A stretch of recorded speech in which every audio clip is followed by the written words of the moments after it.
সুপ্রিয় ভিউয়ার্স, আসসালামু আলাইকুম। আজকে আমরা জানবো অ্যারে জিনিসটার সুবিধা কি এবং অসুবিধা কি সি প্রোগ্রামিং এ। তো অ্যারেটা খুব গুরুত্বপূর্ণ একটা জিনিস, সি প্রোগ্রামিং এ অবশ্যই লাগবে, প্রত্যেক ধাপে ধাপে আমাদের লাগে। যেমন একটা স্কুলে কয়েকশো স্টুডেন্ট আছে, ওই স্টুডেন্টের রেকর্ড গুলান, হ্যাঁ, মানে রেজাল্ট শিট যদি আমরা তৈরি করতে চাই, তাহলে প্রত্যেকের রেজাল্ট শিট তৈরি করার জন্য আমার মেমোরিতে একটা জায়গা লাগবে। এই জায়গাটা কি হবে, খুব সহজে যদি আমরা করতে চাই তাহলে আমাদের অ্যারে ডিক্লেয়ার করা লাগবে।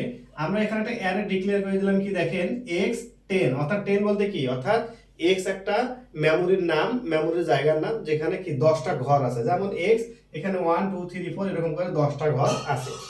এই 10টা ঘরে কি করতে পারবো, আমি 10 জন স্টুডেন্টের রেজাল্ট শিটটা রাখতে পারবো মেমোরিতে। তবে ঠিক সেম ভাবে আমি যদি এটা করি, তাহলে আমার লুপের মধ্যে আমি কি করলাম, আমি ইউজার ডিফাইন এখানে আগে দিলাম যে 10টা স্টুডেন্টের তুমি রেজাল্টগুলো প্রিন্ট করো।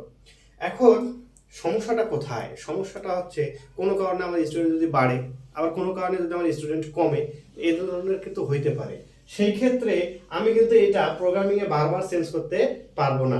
অর্থাৎ আমার কোডিং করার আগে আমাকে জানতে হবে এটার ফিক্সড ভ্যালুটা কোথায়। তাহলে এই যে ফিক্সড ভ্যালুটা জানতে হচ্ছে, এটাই আসলে আমার একটা বড় ধরনের অসুবিধা। আর সুবিধাটা কি?